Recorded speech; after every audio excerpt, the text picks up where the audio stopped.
그리스도께서 우리를 위하여 죽으신 것은 우리가 깨어 있든지 자고 있든지 그리스도와 함께 살게 하시려는 것입니다. 사랑 많으시고 은혜로우신 주님, 오늘도 변함없이 우리를 당신의 눈동자같이 지키시고 오늘도 변함없이 우리를 사랑하셔서 우리를 거룩하게 하시기 위하여 우리가 당신 앞에 무릎 꿇기를 기다려주시니 감사합니다. 이 시간 하나님, 우리가 당신을 예배하기 위하여 주 앞에 나와왔습니다. 오늘 우리가 주를 예배할 때에 우리의 어떠함이 당신의 영광을 가리지 않게 하시고 우리의 어떠함이 우리가 당신을 예배하는데 방해가 되지 않게 하시고 이 시간 주께서 우리의 부족한 입술과 부족한 이해력으로 드리는 예배를 기쁘게 받아주사 이 시간을 영광스럽게 하여 주십시오. 우리의 마음 가운데 당신의 놀라운 임재가 임할 줄 믿으며 우리를 사랑하신 예수 그리스도 이름으로 기도드렸습니다. 예배 나오신 여러분을 주님의 이름으로 환영합니다. 저희 앉으신 자리에서 계신 곳에서 또 함께 오늘도 기쁜 마음으로 우리를 권하신 하나님을 찬양하면 좋을 것 같습니다.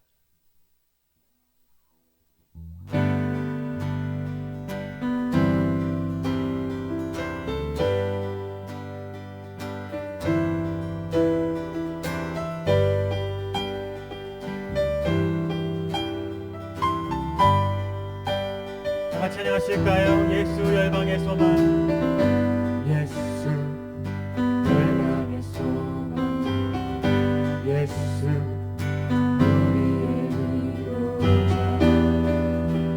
주는 온 땅의 영원한 소망,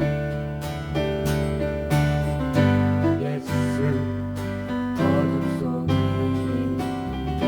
예수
주 없이 살 수 없는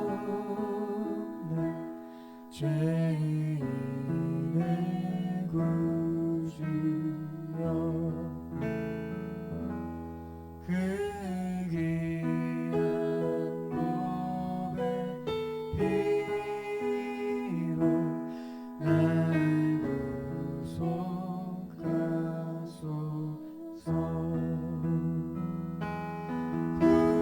구주의 사랑을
만유의 높임을 만유의 높임을 받으소서. 영광 중에 계신 주 겸손하게 이 땅에 임하신 주 높여 찬양하리라.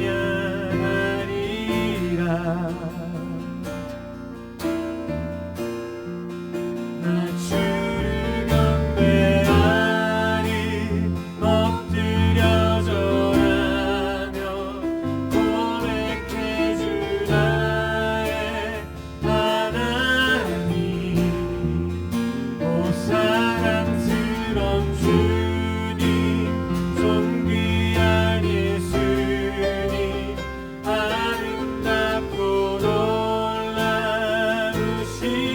자주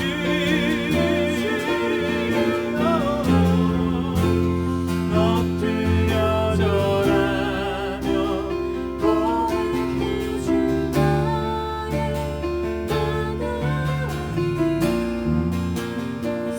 사랑스러운 주님 존귀한 예수님 아름답고 놀라우신 주 알 수 없네 주의 은혜 내 죄에 위한 주 십자가 알 수 없네 주의 은혜 내 죄 위한 주 십자가. 나 주를 경배하리 엎드려 절하며 고백해 주 나의 하나님. 사랑스러운 주님 존귀한 예수님 아름답고 놀라우신 주. 나 주를 경배하리 엎드려 절하며 고백해 주 나의 하나님. 오 사랑스러운 주님 존귀한 예수님 아름답고 놀라우신 주.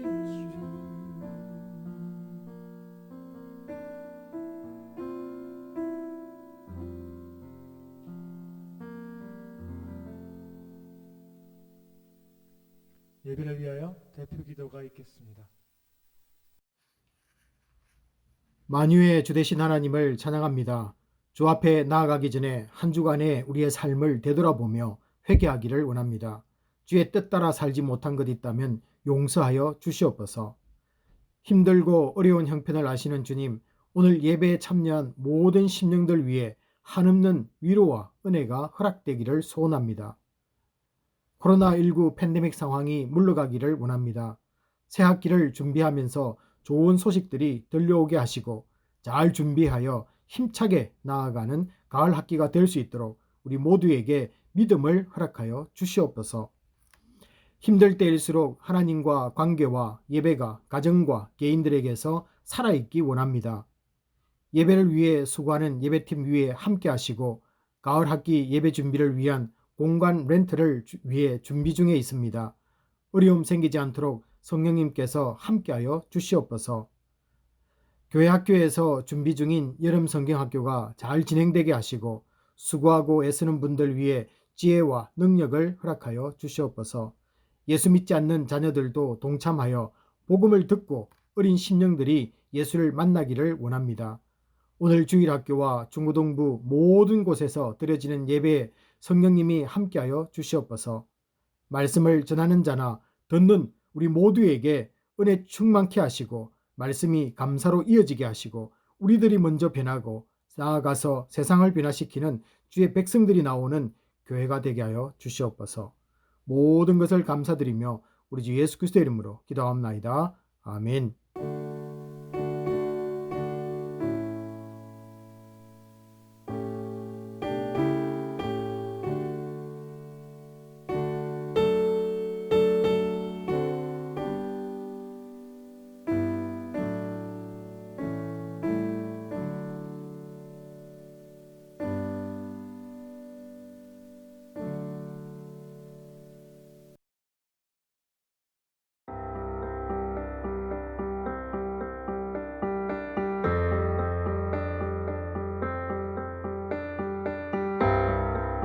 One day, as Jesus and his disciples were out walking, they saw a man who was born blind. The disciples asked Jesus, "Rabbi, why was this man born blind? Was it because of his own sins or his parents' sins?" Jesus responded, "It was not because of his sins or his parents' sins. This happened so the power of God could be seen in him." Jesus spit on the ground, made mud with the saliva, and spread the mud over the blind man's eyes. Jesus told the man, "Go wash yourself in the pool of Siloam." The blind man did as Jesus told him, and when he returned, he could see.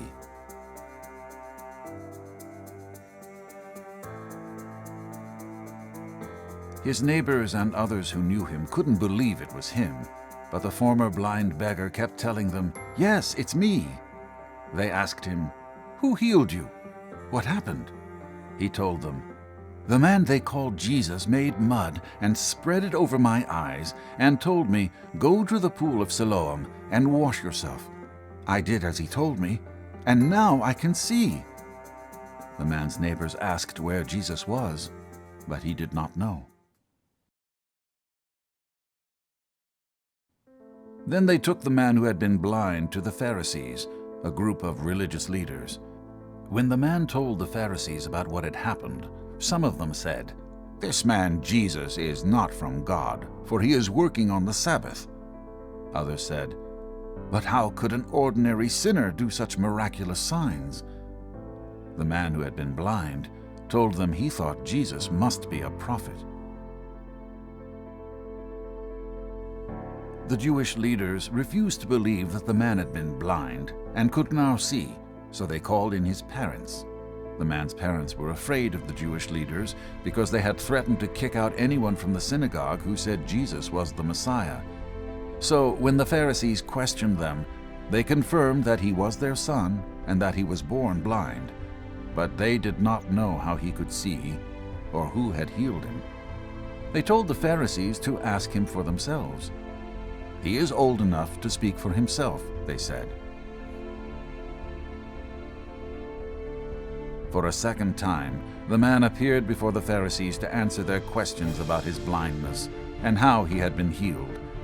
The man answered, "I was born blind. He healed my eyes. No one has ever been able to do that before. If this man were not from God, he couldn't have done it." The angered Pharisees replied, "Who are you to teach us, sinner?" And they threw him out of the synagogue.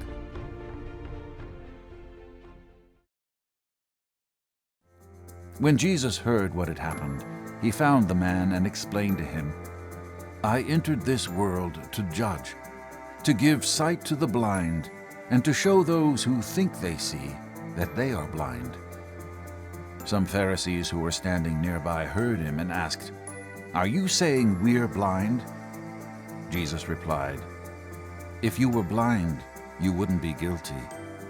But you remain guilty because you claim you can see."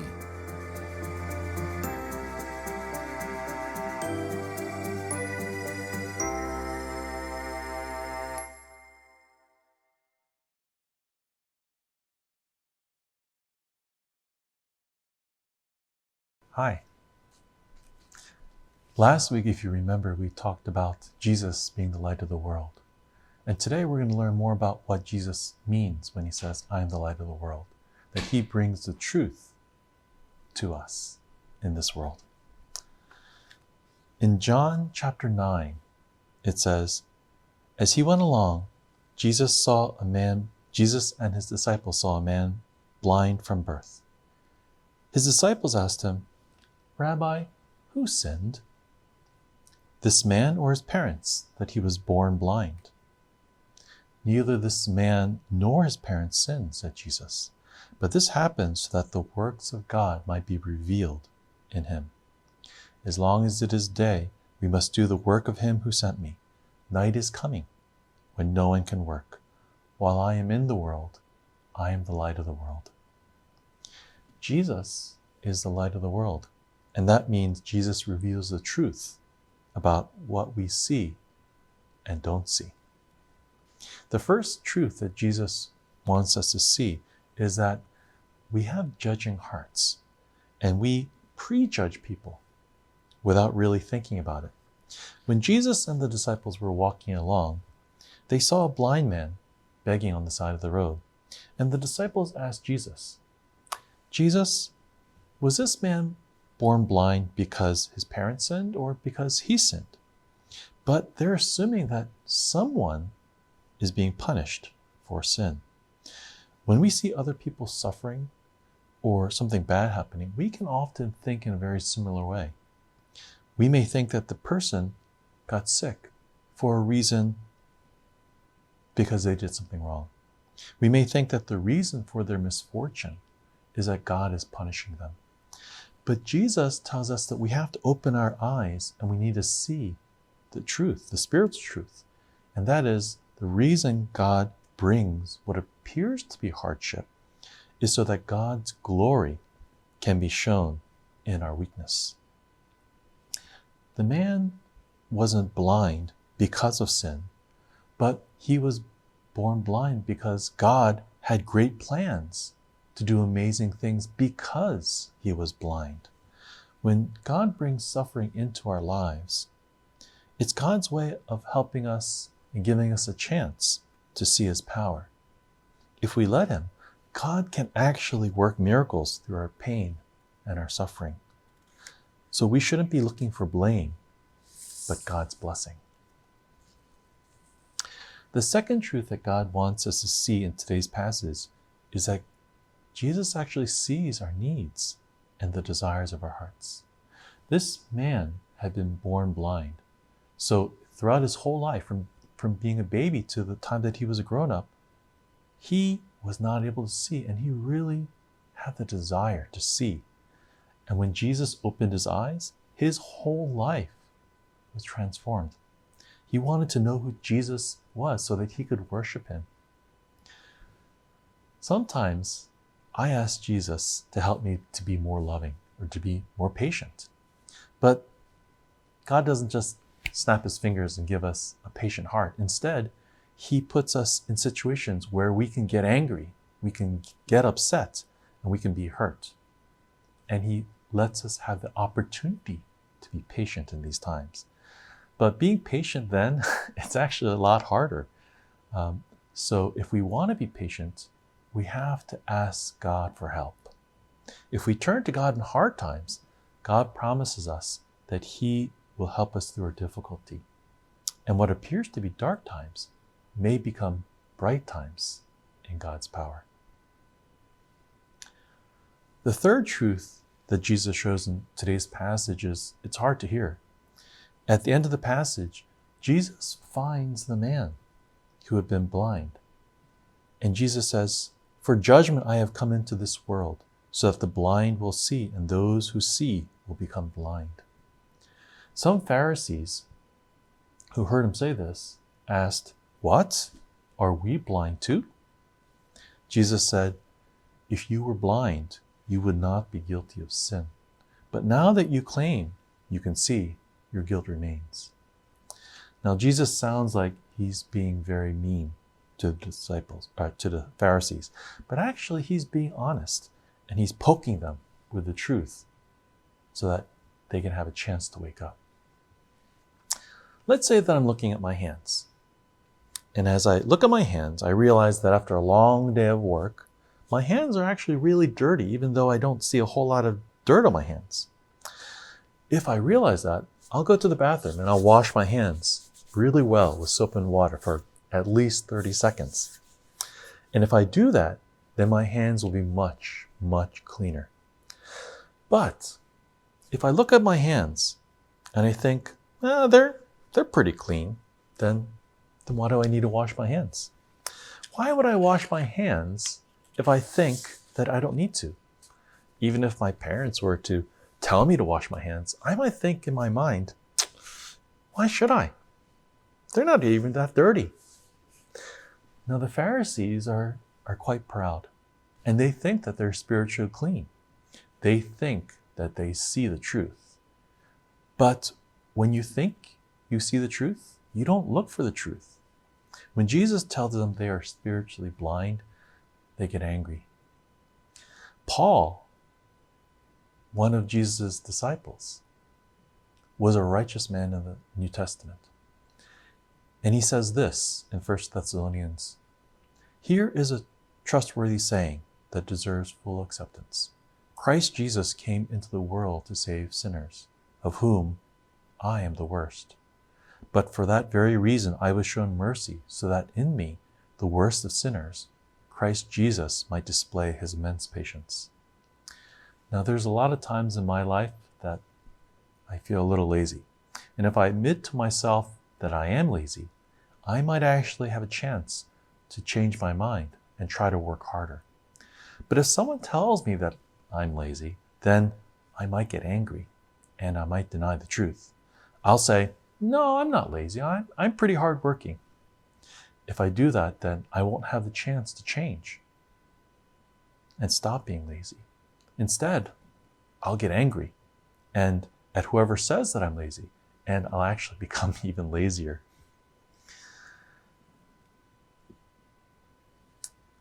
We need to be people who admit the truth, to admit the truth to ourselves. And there are ways that we are blind to the truth. And the only way for us to see the truth and to live by the truth is to admit that we're blind first, so that Jesus can put the mud on our eyes. Are there ways that we're being blind in our lives? Let's ask Jesus to help us see the truth today. There are several questions I want to go over with you today.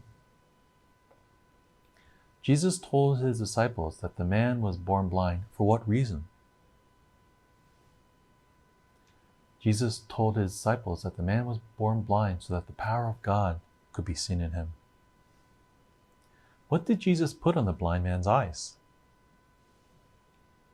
Jesus put mud made from his saliva on the blind man's eyes. How did the people who knew the blind man react when they learned that he could see? Well, they didn't believe it was really him, and they asked him how it happened. The Pharisees said Jesus was not from God because he did what? The Pharisees said Jesus was not from God because he worked on the Sabbath. How did the Pharisees try to prove that the man was not born blind? They tried bringing the man's parents. Why did the blind man think that Jesus was from God? The blind man thought Jesus was from God because no one had ever been able to heal a blind person before. Jesus said he entered this world to do what? Jesus said he entered this world to judge, to give sight to the blind, and to show those who think they see that they are blind. The big idea for today is that Jesus gives sight to the spiritually blind. Let's pray. Lord Jesus, thank you that you love us so much that you bring the truth into our lives. Lord, there are ways that we are blind, that we make the wrong decisions because we don't see very clearly. Lord, we pray that you would help us to see and that you would open our eyes so that we can see the ways that we are sinning, not even without realizing it, Lord. Help us to live by the truth and to see so that we can please you and honor you, and to be able to say, you are the Messiah. You are our Lord, you're our friend, and we want to live and honor you this day. In Jesus Christ's name we pray. Amen. 교회 소식입니다. 예배에 참석하신 모든 분들을 주님의 이름으로 환영합니다. 주보를 참고해 2020년 하반기 기도 제목을 놓고 기도해 주시기 바랍니다. 주일 예배는 코넬 대학의 별도 결정이 발표될 때까지 당분간 12시 45분부터 온라인으로 드려집니다. 가을 학기에 예배팀이 예배를 준비할 공간 렌트를 위해 준비위원회가 구성되었습니다. 잘 진행될 수 있도록 기도해 주시기 바랍니다. 헌금에 관한 안내해드립니다. 모아두셨다가 예배당에 모이는 주일에 헌금하셔도 되고 수표나 온라인 웹사이트를 사용하셔도 됩니다. 자세한 내용은 교회 웹사이트, 교회 소식 게시판에 공지되어 있습니다. 한글학교 소식입니다. 코로나19 상황으로 함께하지 못해 가정학습에 도움이 될 만한 교재와 지난 봄학기 종강 선물을 준비 중입니다. 직접 배달 또는 우송을 해드리려 하오니 학생이나 봉사해주신 선생님들께서는 주소와 연락처가 변경되신 경우 아래에 있는 이메일 혹은 문자로 연락 주시기 바랍니다. 이타카에 새로 오시는 분들이나 신입생이 있으면 교회를 소개해 주시고 담임 목사님께 알려주시기 바랍니다. 교회 학교 여름 성경학교에 관해 안내해 드립니다. 8월 10일부터 14일 6시 30분부터 줌으로 실시하게 됩니다. 등록이나 다른 정보들은 이메일로 보내드리겠습니다. 온라인 예배의 주일 설교 본문 읽기를 원하는 부부나 자녀들을 모집합니다. 문의는 담임 목사님 카톡으로 연락 주시기 바랍니다. 코넬 한인교회 중보기도 팀원을 모집합니다. 문의는 고한석 장로님 혹은 김청미 집사님께 연락 주시기 바랍니다. 중고등부 제자 양육훈련이 8월 29일까지 매주 토요일 8시에서 9시에 진행됩니다. 중고등부 학생들의 영적 성장을 위해 기도와 격려 부탁드립니다. 매일 새벽 예배는 생명의 삶 순서를 따라 드리시기 바랍니다. 손혁 이단비 집사 가정이 타주로 옮겨가게 됩니다. 찬양팀 리더와 팀원으로 섬겨주던 두 분의 학업과 정착에 주님의 인도하심이 넘치길 기도합니다.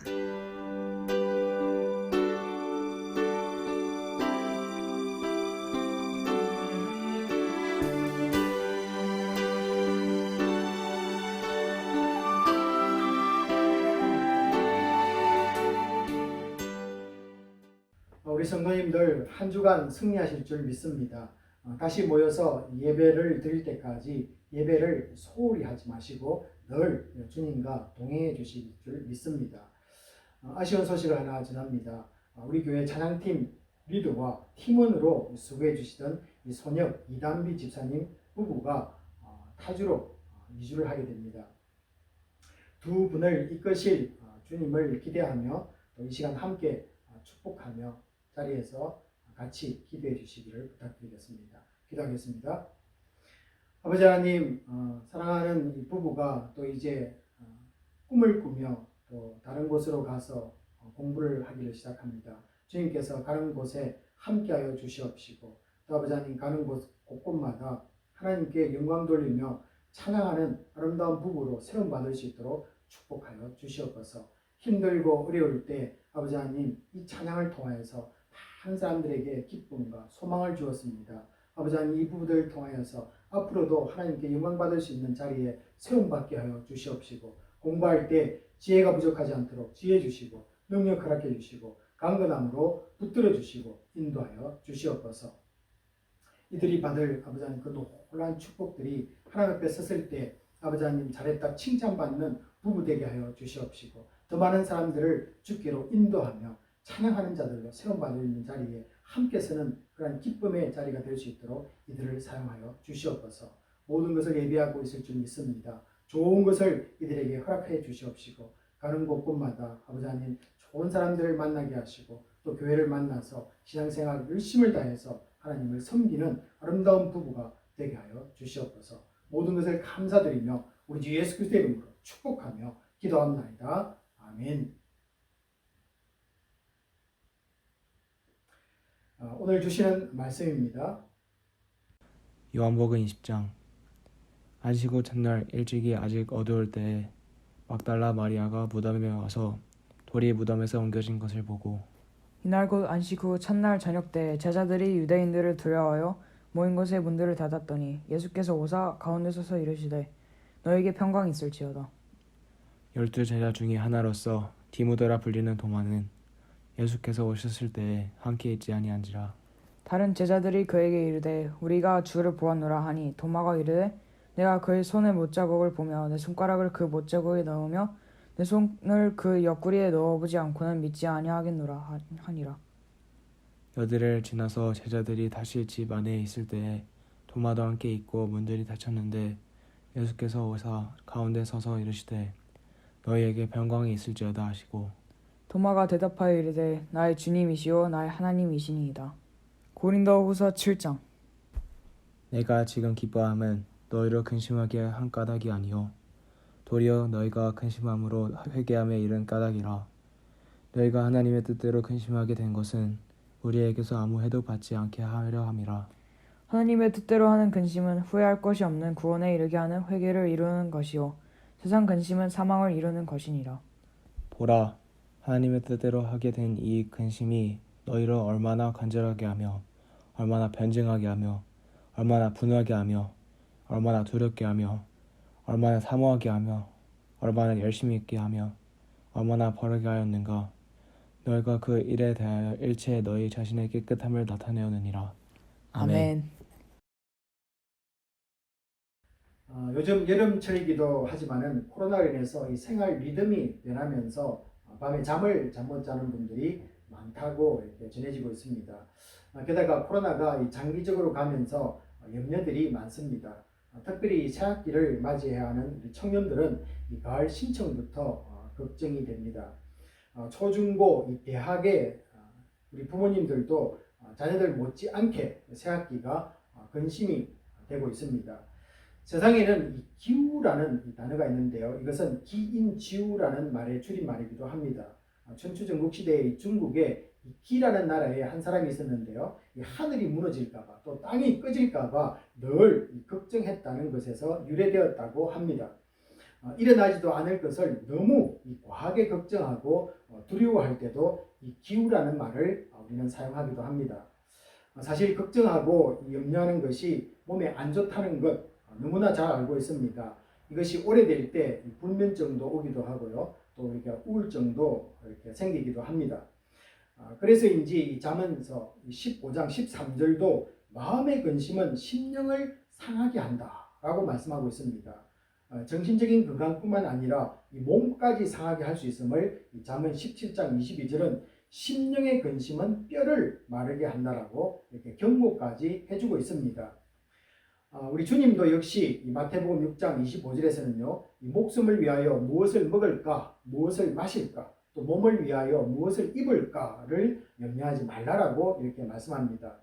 그리고 마태복음 6장 34절은요, 너무 오랫동안 이 근심하는 것을 막기 위해서 내일 일을 위하여 염려하지 말라. 내일 일은 내일이 염려할 것이요, 한날의 괴로움은 그날로 족하니라고 말씀해 주고 있습니다. 이 성경 말씀은 우리가 걱정하고 염려하지만 별 도움이 안 된다는 것을 알려주고 있습니다. 그래서 이 불필요한 걱정을 하지 말라고까지 권고하고 있습니다. 그럼에도 불구하고 이 근심은 쉽지가 않습니다. 사실 이 근심을 끊어버린다는 것은 쉽지가 않지요. 이 상황에 예민한 분들이 있기 때문에 그렇습니다. 우리가 이 캠핑을 가보면요, 그날 일기예보가 굉장히 좋습니다. 그런데도 텐트 주위에 물고랑을 내고서 그날 밤 철저하게 대비를 하는 분들이 있습니다.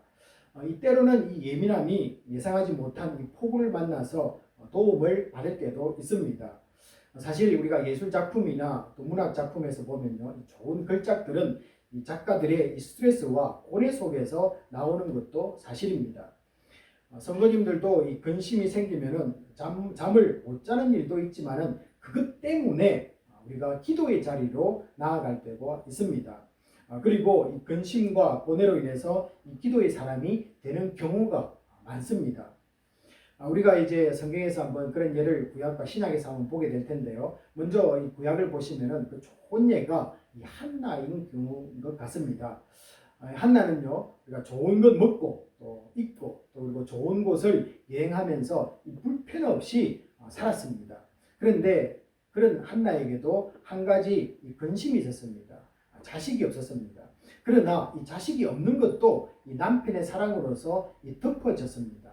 그거 보시면요, 이 사무엘상 1장 5절에 보시면은 그런 근심을 덮어주는 이 남편의 모습이 나타나는데요. 이 남편 엘가나가 그녀를 사랑하여서 이 제사를 드리고 난 뒤에 얻은 재물에 이 분깃을 한나에게는 갑절을 주어서 그녀가 근심하지 않도록 이 배려하는 모습을 자세하게 설명을 보여주고 있습니다. 자, 그런데 이 한나가 기도의 사람이 된 것은 이 남편 때문이 아니라 그녀를 괴롭히는 한 여인 때문에라고 이렇게 성경은 말씀하고 있습니다.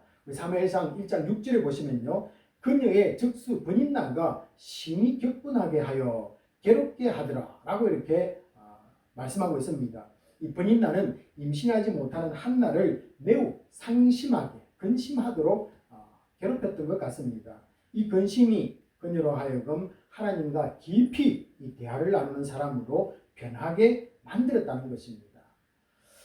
그리고 우리가 한나는 나중에 이 사무엘이라는 이스라엘의 위대한 인물을 이스라엘 역사 속에 내어줍니다.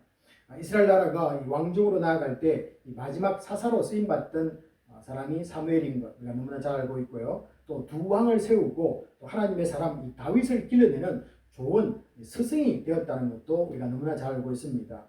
그래서 하나님은 이런 한나의 이 개인적인 근심 가운데서 그분의 뜻을 이루어가고 있었다라는 것입니다. 이제는 우리 신약에서도 한번 고민하고 근심하는 사람이 변하는 모습을 우리가 보게 될 텐데요. 그것은 우리가 예수님의 12명의 제자 중에서 한 사람인 도마라는 사람을 통해서 그가 어떻게 변하는지를 한번 보도록 하겠습니다. 예수님의 십자가 죽음을 보고 제자들이 실망을 합니다. 그 중에서 특별히 도마는 더 크게 실망을 하고 근심 가운데 있었던 것을 요한복음 20장이 잘 보여주고 있는데요. 그래서 이 도마는 아마 그런 생각 속에서 이런 근심들이 생겼던 것 같습니다. 혹시 이 제자들과 가까이 있다가 잡히면 어떻게 할까? 이런 근심으로 인해서 많은 제자들로부터 떨어져 있는 모습을 요한복음 20장은 좀 이렇게 거리를 두고 있는 모습을 보여주고 있습니다. 우리가 한번 살펴보겠는데요. 1절을 보시면은 이 안식구 첫날 새벽에 이 부활 사건이 일어납니다. 그리고는 19절에 보시면요, 그날 같은 날 저녁에 이 부활 소식을 제자들에게 알려주고 제자들이 모이게 됩니다. 그리고 그때 주님이 그 자리에 나타나게 됩니다. 24절은요, 어떤 이유인지 모르지만은 도마는 그곳에 있지 않았다라고 우리에게 그 사실을 알려주고 있습니다. 도마는 어디에 갔는지 왜 안 왔는지 이유는 모르지만은 그곳에 있지 않았다는 것이죠. 자, 그런데 25절을 보시면요, 나중에 제자들이 이 주님을 보았다고 도마에게 알려줍니다. 그러나 도마는 여전히 불신하는 모습을 25절은 설명해주고 있습니다. 그러다가 바로 밑에 있는 26절을 보시면요, 이 주님의 나타났다는 그 이야기를 듣고 설마 하는 마음으로 8일 뒤에 제자들이 모인 자리에 슬그머니 이 도마가 다시 나타납니다. 낭망하고 근심하는 그를 포기하지 않으시고 주님은 다시 그 자리에 와 주십니다.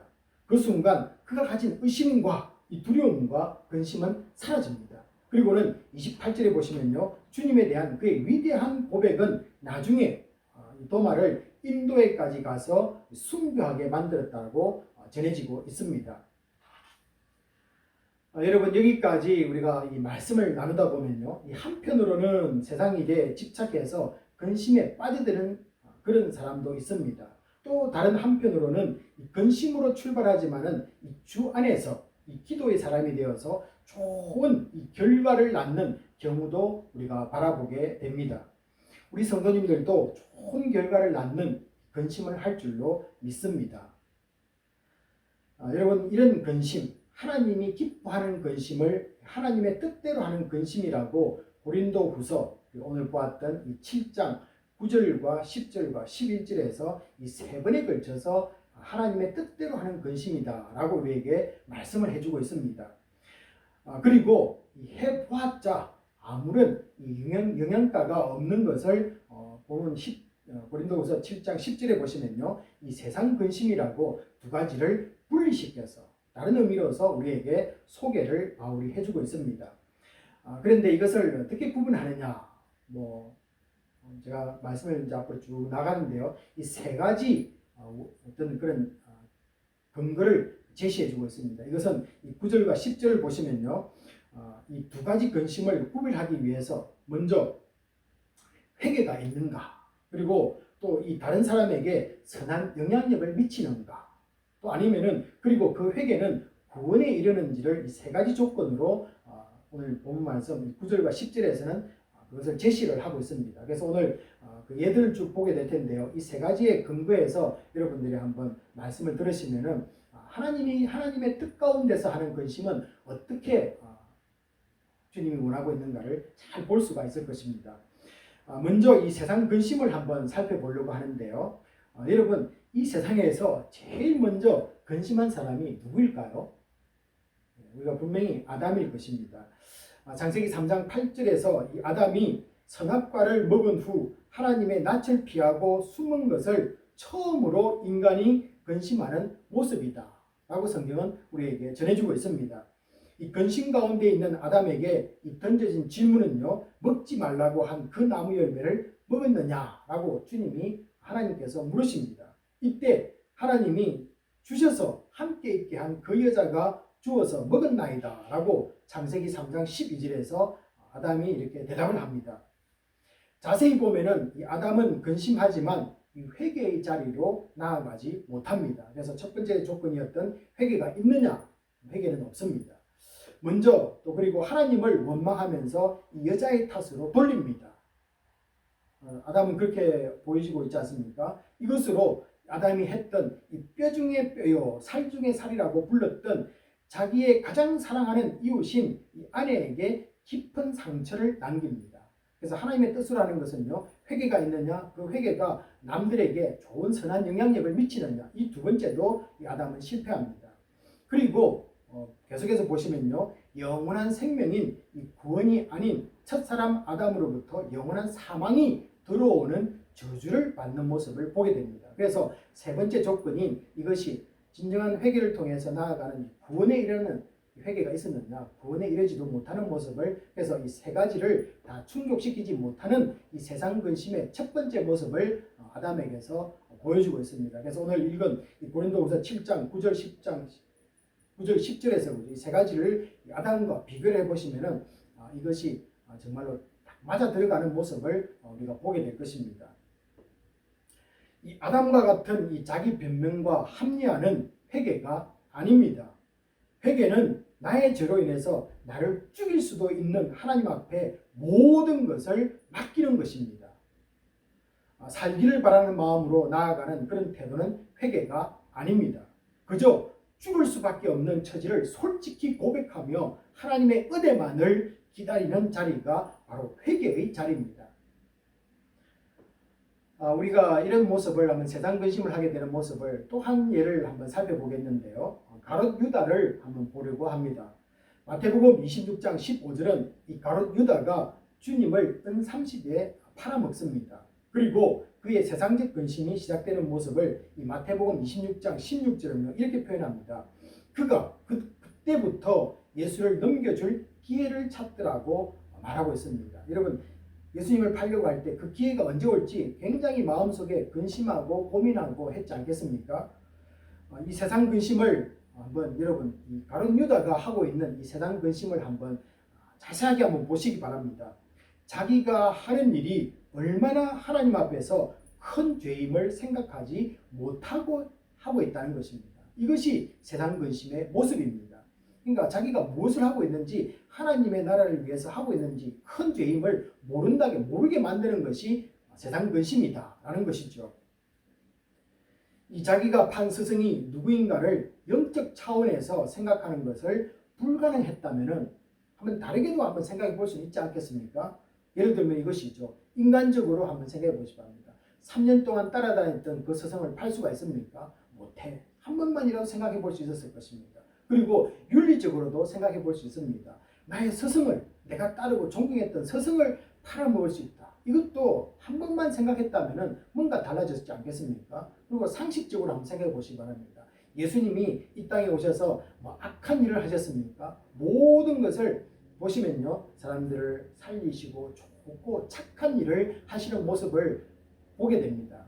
이런 인간적이고 윤리적이고 상식적인 차원에서라도 한 번만 생각했더라면 이 가룟 유다는 다른 결과를 가져왔을 것입니다. 그러나 그런 모든 것을 전혀 고려하지 않고 돈에만 관심을 가집니다. 이 세상 근심은요, 자신이 지금 무엇을 하고 있는지 이 생각하는 것조차 차단시켜 버린다는 것입니다. 그러니까 세상 근심은 뭔가 한 곳에 쏠리게 만들어서 하나님을 보지 못하고 하나님의 나라를 생각하지 못하도록 뭔가가 막아버린다는 것입니다. 이 마태복음 26장 48절에 보시면요, 예수님을 넘겨줄 때 하나의 사인을 만들었습니다. 입맞춤으로 예수님을 군인들에게 넘겨주기까지 이 가룟 유다에 대해서 이 마태복음은 놀라운 기록들을 우리에게 남기고 있습니다. 한 다섯 가지의 이 경우를 이 가룟 유다가 회개할 수 있는 기회가 5번 이상 있었다는 것을 이 마태복음에서만 이렇게 소개를 해주고 있습니다.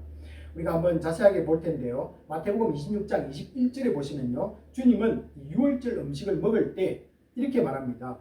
너희 중 한 사람이 나를 팔리라 라고 모두에게 알려줍니다. 그러면은 이 가룟 유다가 가슴이 섬찟하지 않겠습니까? 뭔가 생각할 수 있지 않겠습니까? 첫 번째 경우입니다. 그리고 22절에 보시면요, 이 제자들은 각각 자신인가를 주님께 묻습니다. 이게 두 번째 기회였습니다. 유다도 자기도 주님 나 아니죠 라고 물었을 것입니다. 자, 세상 근심은 이 양심조차도 무시하며 자기 이익만을 챙기도록 몰고 간다는 것입니다. 이익 중심이라는 겁니다. 주님은 23절에 보시면요, 나와 함께 그릇에 손을 넣는 그 사람이다 라고 말하기까지 합니다. 그러면 3번의 기회가 주어집니다. 그럼에도 불구하고 이 가룟 유다는 꼼짝도 안 합니다. 24절에서는요, 4번째 기회가 주어지는데요, 그 사람은 차라리 태어나지 아니하였더라면 제게 좋았을 뻔하였느니라 라고 주님이 직접 경고까지 해주십니다. 그러면 어떻습니까? 우리 같은 경우에는 그런 경고 받으면 당장 회개해야 되죠. 그런데도요, 이 가룟 유다는 4번의 기회가 있으면 4번의 기회가 주어짐에도 불구하고 여전히 자기의 세상 뜻대로 나아가는 모습을 보여주고 있습니다. 자, 그런데 정말로 우리를 놀라게 하는 것은 이 25절에서 유다가 주님을 향해 이렇게 말합니다. 랍비여 나는 아니지요 라고 묻습니다. 여러분 정말로 놀랍지 않습니까? 랍비여 나는 아니지요. 자, 그리고 이어서 주님은 네가 말하였도다 라고 분명히 유다를 지적합니다. 그래서 이 5번에 걸쳐서 이 가룟 유다에게 주님은 기회를 제공하는 모습을 이 마태복음은 상세하게 우리에게 소개를 해주고 있습니다. 여러분 이런 모습을 보면서 어떻게 이런 사람이 있을까 한번 생각해 보시기 바랍니다. 어떻게 이런 사람이 나올 수 있을까? 그 답은요, 요한복음 13장 2절에 보시면 답이 나와 있습니다.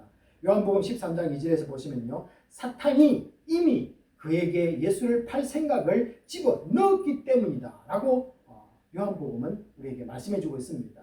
사탄이 그를 붙잡았다는 것입니다. 그의 생각을 사로잡았다는 것입니다. 이것이 세상 근심에 빠질 때의 특징의 모습이라는 겁니다. 하나님은 보이지 않는 거예요. 오직 사탄에게 사로잡혀서 사탄이 보여주는 그것만 집중하게 되는 것입니다. 이렇게 유다가 이 사탄의 미끼가 된 것은 요한복음 12장 6절에 의하면요, 이 제자들의 돈괴를 맡은 사람으로 거기 넣는 것을 훔쳐갔다라고 말하고 있습니다. 이 돈의 욕심이 강한 사람이라는 것을 우리는 알 수가 있습니다. 디모데전서 6장 8절에 의하면요, 성도를 향해서 이렇게 말합니다. 먹을 것과 입을 것이 있은즉 족한 줄 알라. 족한 줄 알라. 먹을 것, 입을 것이 있으면은 족한 줄 알라라고 이렇게 말씀하고 있습니다. 그래야만이 하나님의 나라에, 하늘나라에 보물을 쌓는 일을 할 수 있기 때문에 그렇습니다. 이 세상 탐욕을 가진 사람들에 대해서 디모데전서 6장 9절부터 10절까지 계속 이어서 이렇게 말합니다. 부활이 하는 자들은 시험과 올무와 여러 가지 어리석고 괴로운 욕심에 떨어지나니 곧 사람으로 파멸과 멸망에 빠지게 하는 것이라. 돈을 사랑함이 일만 악의 뿌리가 되나니 이것을 탐내는 자들은 미혹을 받아 믿음에서 떠나 많은 근심으로서 자기를 찔렀도다. 오늘 이 근심이란 말이 여기에서 나옵니다. 모든 것이 돈을 사랑함이 일만 악의 뿌리가 되었다. 이렇게 말하고 있습니다. 여러분, 우리가 돈이라고 하니까 나는 뭐 돈 사랑하지 않는데요 라고 하지만요, 우리가 하고 있는 모든 경제 활동들이나 우리가 하고 있는 이 모든 것은 돈과 연결되어 있지 않습니까? 그런 관점에서 한번 이 말씀을 한번 바라보시기 바랍니다. 이 세상 근심의 가장 치명적인 부분은 무엇이냐면요, 이 영적인 것에 무관하게 만든다는 것입니다. 영적인 것을 전혀 생각하지 못하도록 한다는 것입니다. 가룟 유다가 진정으로 예수님을 하나님으로 믿지 않았음을 보기 바랍니다. 가룟 유다는요, 예수님을 하나님으로 인정하지 않았습니다.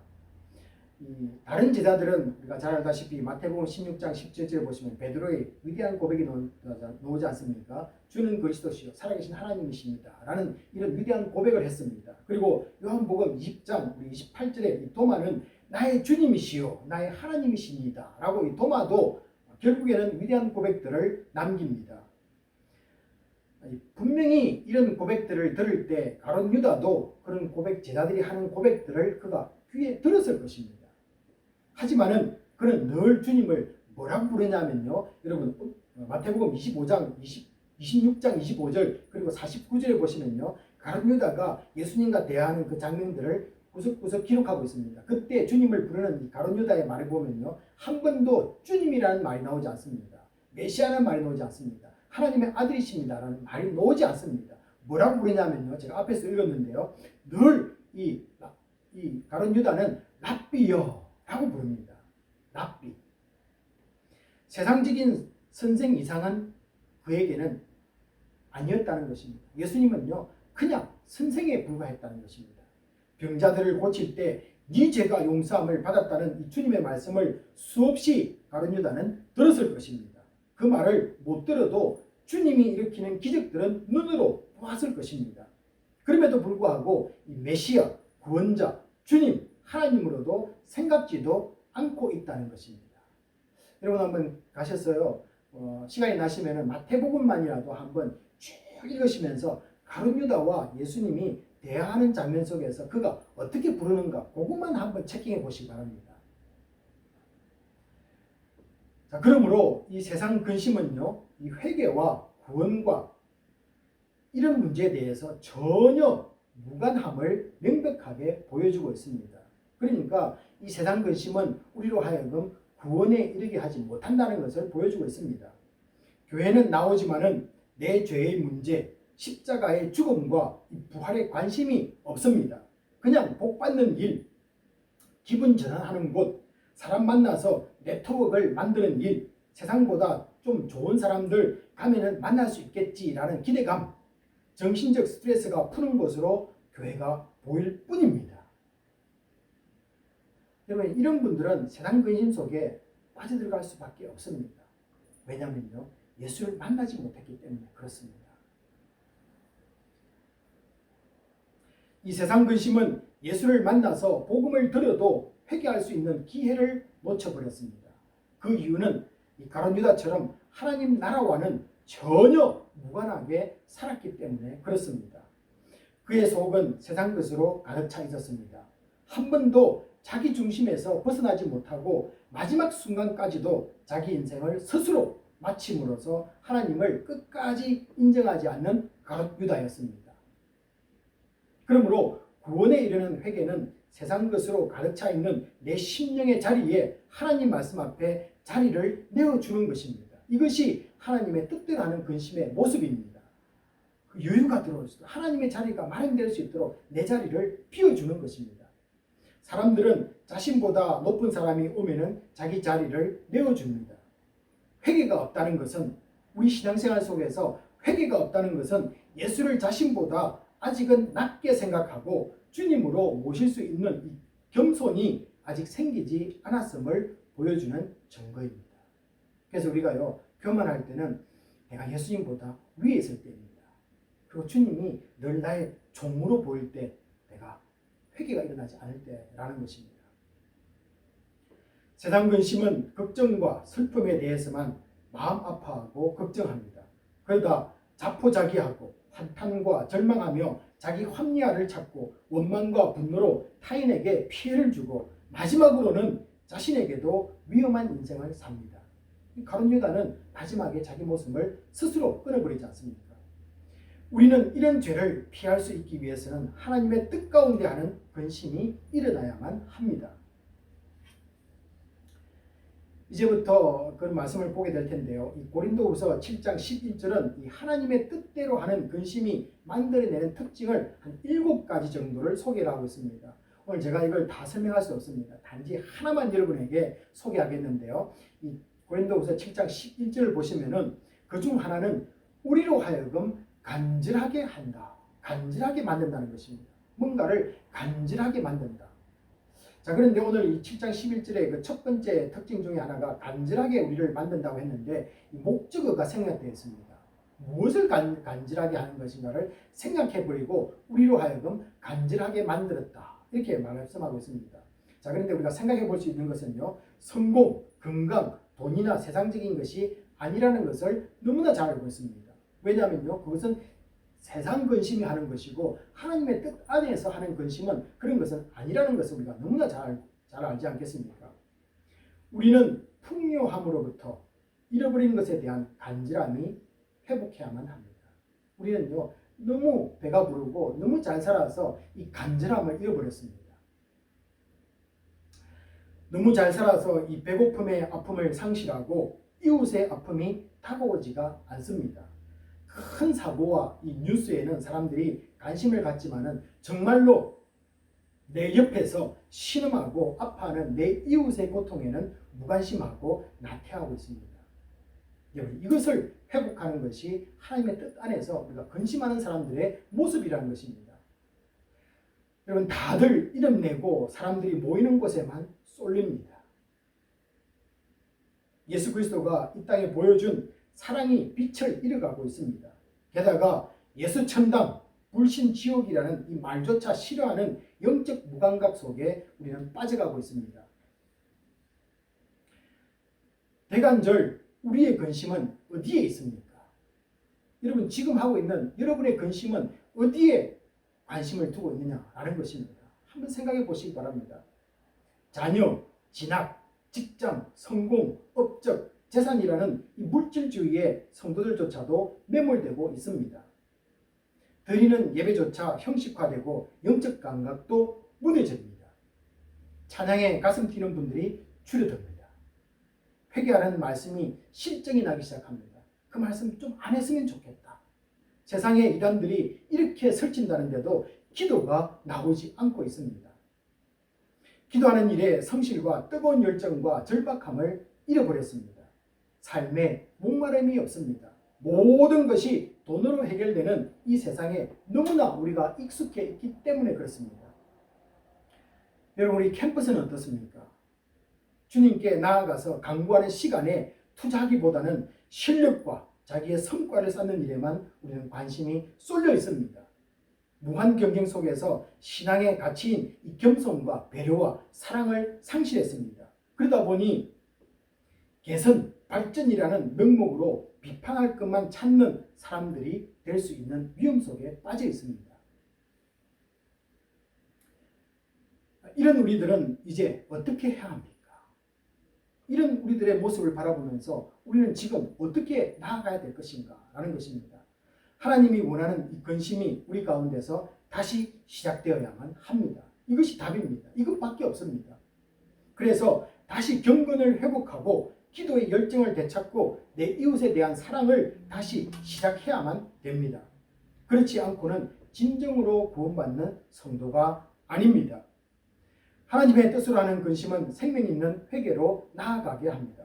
회개는 말이 아닌 행동으로 회개 열매를 맺게 합니다. 그리고 회개 열매를 통해 구원받은 백성임이 입증이 되는 것입니다. 왜냐하면요, 회개 열매가 없는 그리스도인은 아무도 없기 때문에 그렇습니다. 내가 그리스도인이라면요, 회개 열매를 통해서 내 삶 속에서 열매가 맺혀가는 것입니다. 이것을 우리는 성령의 열매라고도 부릅니다. 구원은 믿음으로 받지만은 우리가 구원받았다는 입증은 우리의 삶의 행동으로 나타나는 것입니다. 이제는 그 회개와 그 열매가 있는 삶을 살아야만 합니다. 내가 지고 있는 여러분의 십자가를 한번 바라보시기 바랍니다. 내 등에 내가 어떤 십자가를 지고 있는지를 한번 보기 바랍니다. 내 십자가가 내 등에 없다면 있어야만 합니다. 너무 가볍다면 다른 성도가 감당하고 있는 것들을 조금씩 우리는 나누어서 져야만 할 것입니다. 내 십자가가 없는 것은 하나님의 뜻 가운데 하는 근심이 전혀 없고 세상 근심으로만 채워져 있는 삶이라는 증거입니다. 우리는 오늘 하나님의 뜻 안에서 하는 근심을 들었습니다. 구원에 이르는 회개를 통해서 예수를 내 안에 모시고 주를 향한 열정과 거룩을 회복하고 이웃 사랑을 실천하는 좋은 것들이 내 속에서 만들어지는 것을 우리는 보았습니다. 이제 더 이상 초조, 분노, 불안, 염려, 우울감만을 만들어내는 이 세상 근심의 사람이 되지 말기 바랍니다. 오늘 말씀을 듣고 있는 우리 청년부들이 있을 줄 압니다. 팬데믹으로 인해서 이 인턴 자리가 날아가고 이 잡 마케팅이 열리고 있지 않는 지금 현 시점입니다. 이런 상황에서 여러분은 이 두 가지의 근심 가운데 어떤 것을 선택하고 있습니까? 우리 성도님들도 마찬가지입니다. 두 가지의 근심 속에서 나는 과연 어떤 것을 붙들고 근심하고 있는지를 한번 바라보시기 바랍니다.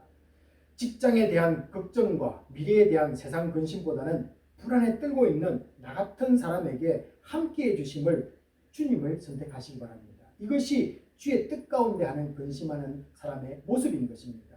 불안 속으로 빠져드는 것이 아니라 이처럼 나약한 나에게도 주님이 함께하고 있는 내 모습을 바라보면서 그 속에서 하나님이 무엇을 원하고 있는지를 바라보는 것, 이것이 하나님의 뜻 가운데 하는 근심이라는 것입니다.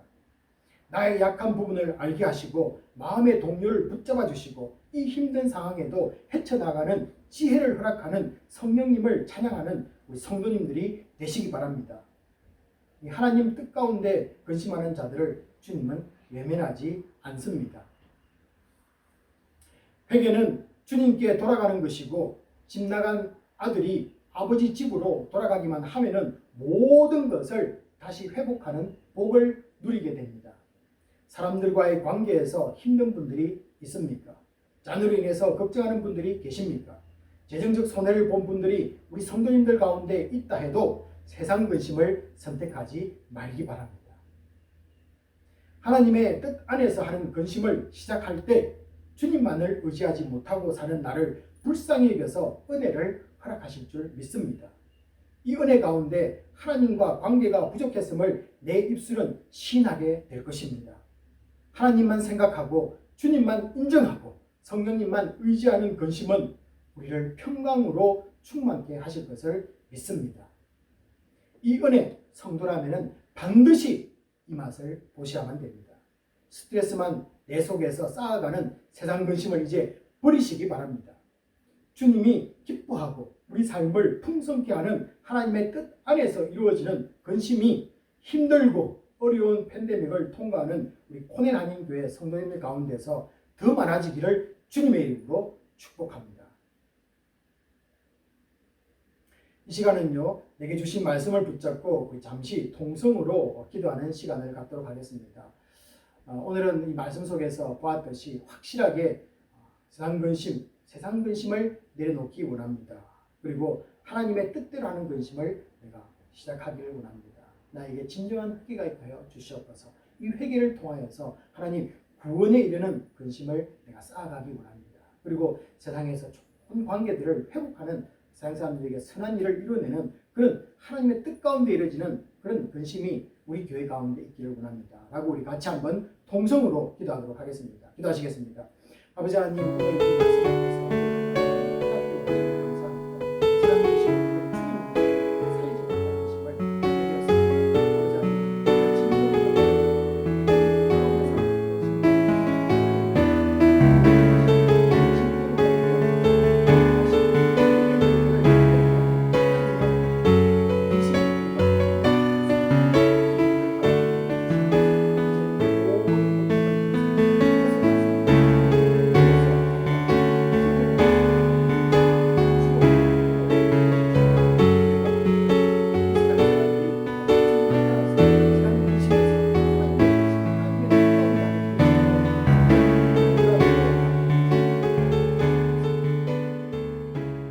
아버지 하나님 오늘 말씀을 통하여서 저희들이 귀한 생명의 말씀을 깨닫게 하심을 감사드립니다. 아버지 하나님 우리는 세상에 살아가면서 세상이 주는 근심 때문에 이 사망 가운데 빠질 수밖에 없었고 아버지 하나님 세상 근심으로 인하여서 죽음밖에 우리가 누리지 못하는 그런 모습을 이제 보았습니다. 이제는 더 이상 세상 근심이 아니라 하나님의 뜻 가운데서 이루어지는 아버지 하나님의 놀라운 근심을 시작하기를 원합니다. 우리에게 회개가 있게 하여 주시옵소서. 이 회개를 통하여서 아버지 하나님 구원에 이르는 놀라운 은혜를 체험케 하여 주시옵시고 우리가 파괴시켰던 그 모든 관계들이 회복되어지는 놀라운 은혜를 체험하는 하나님의 뜻 가운데 이루어지는 근심이 우리 가운데, 우리 가정 속에, 우리 교회 속에, 이 나라 가운데 있게 하여 주시옵소서. 모든 것을 감사드리며 우리 주 예수 그리스도의 이름으로 축복하며 기도합나이다. 아멘. 다 같이 있는 곳에서 일어나셔서 봉헌 기도와 축도로서 예배를 마치도록 하겠습니다. 우리를 주 안에서 살아가게 하시며 세상에서 부족함이 없도록 인도하시는 주님께 감사와 찬양을 드립니다. 코로나가 극성을 부리지만 모두들 건강하게 지켜주심을 감사드립니다. 다들 힘든 가운데도 교회가 하나 되게 하시고 말씀을 읽고 기도하는 분들이 더욱 많이 나오게 하실 줄 믿습니다. 들여지는 물질 하나님 나라 위에 사용되게 하여 주시옵소서. 더 힘든 이웃을 생각하고 가난과 기아 속에 있는 분들을 지원하며 선교사님들을 후원하는 교회와 가정과 손길을 축복하실 줄 믿습니다. 지금은 우리 주 예수 그리스도의 은혜와 지극하신 하나님의 사랑하심과 성령님의 감동감화 위로하심이 세상 근심이 아니라 하나님 뜻 안에서 회개하며 애통함이 있는 모든 심령들 위해 지금부터 영원히 함께 있을지어다. 아멘.